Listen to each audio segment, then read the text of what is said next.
Section 10.2 is about arc measures. Let's start this section with some vocabulary.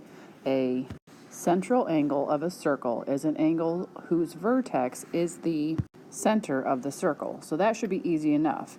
A central angle is an angle whose vertex is the center of the circle. So looking at this diagram, this angle here, ACB, would be considered a central angle since its vertex is the center of the circle.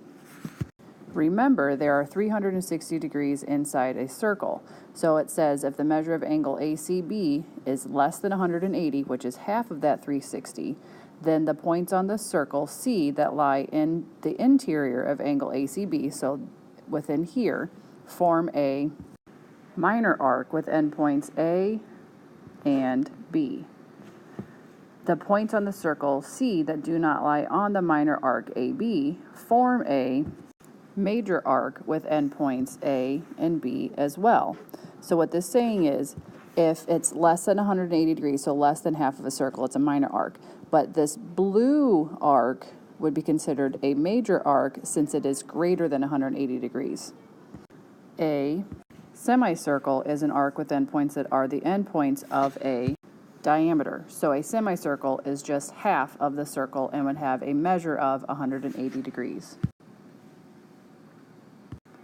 While naming arcs, there's a specific way that you should do it. When naming a minor arc, you're going to name it by its two endpoints. So when you're naming a minor arc, you should name it with two letters in general. If you're naming a major arc or a semicircle, you're going to name it by its two endpoints and one other point on the arc. So in general, a major arc or a semicircle will be named by 3 points and a minor arc will be named by 2 points. There are some variations within this, as you'll see as you're doing your homework, but in general, like I said, 2 points for a minor arc, 3 points for a major arc or a semicircle.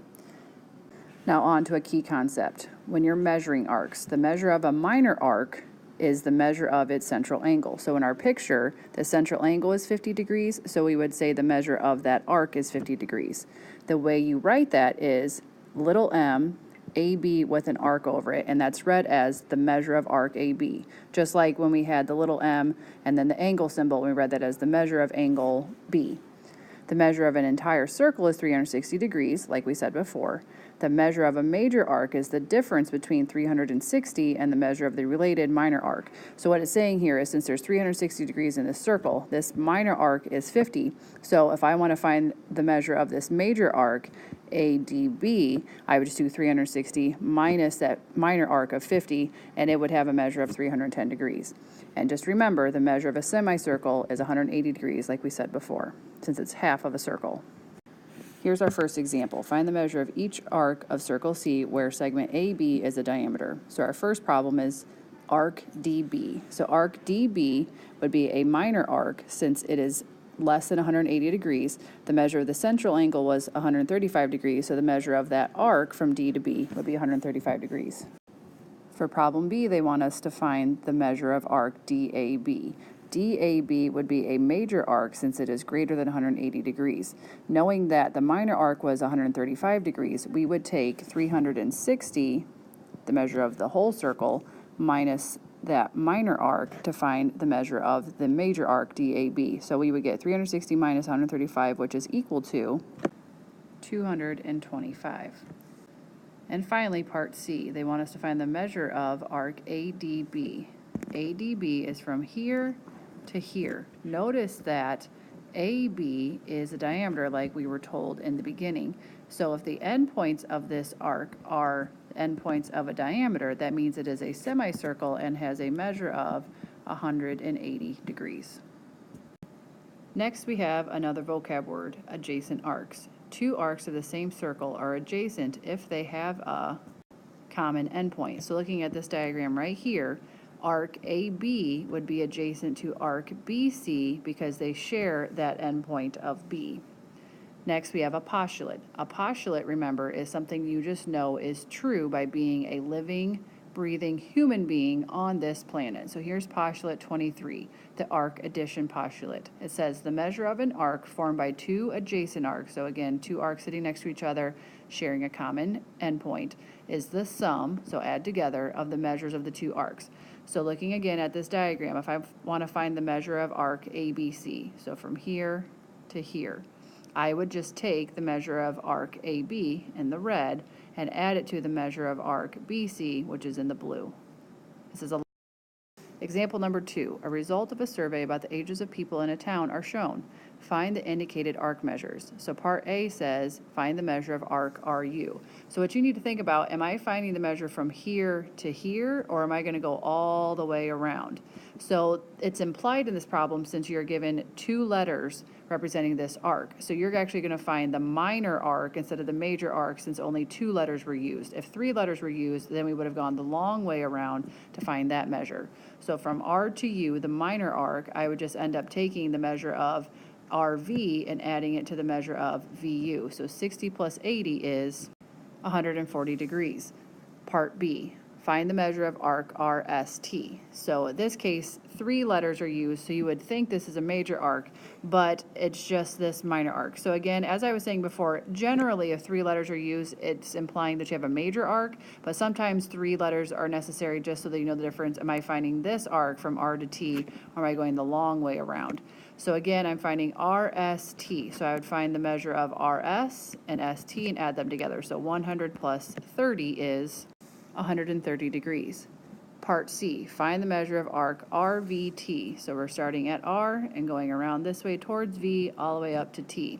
So this case we have 3 arcs we'll add together. So 60 plus 80 plus 90 is equal to 230 degrees. And finally, part D, find the measure of arc UST. So we start here at U and we need to go towards the S all the way up to the T. So again, we're starting at U going this way.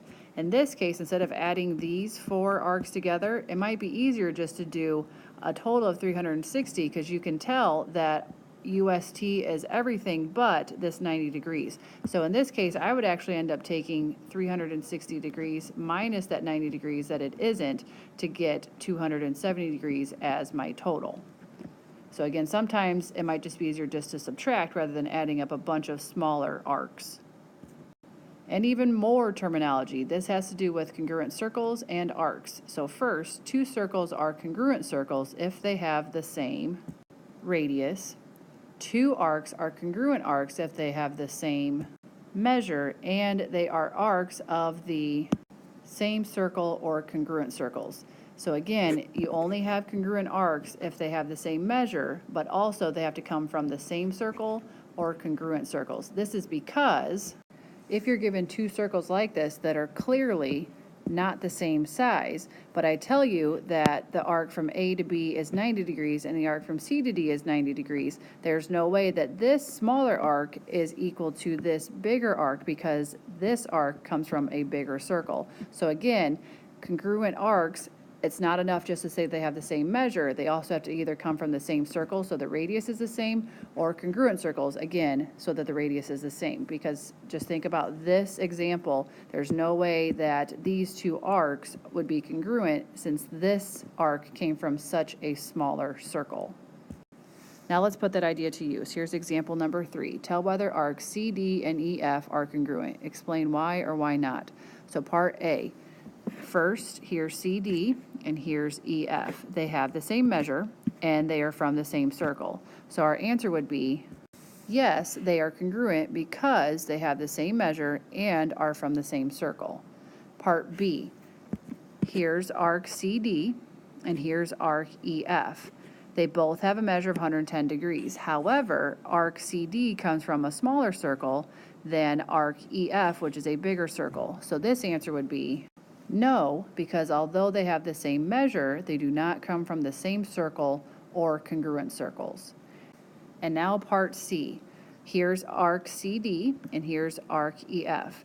Now we need to remember way back when we talked about vertical angles. Vertical angles are formed by the same 2 intersecting lines and they sit across from each other. So therefore, this central angle would have the same measure as this central angle, meaning that arc CD would have the same measure as arc EF.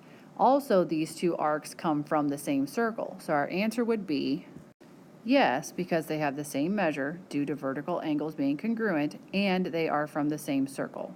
That's it for this section. Make sure you jot down anything you didn't understand that we can cover in class before we move on, and we'll see you then.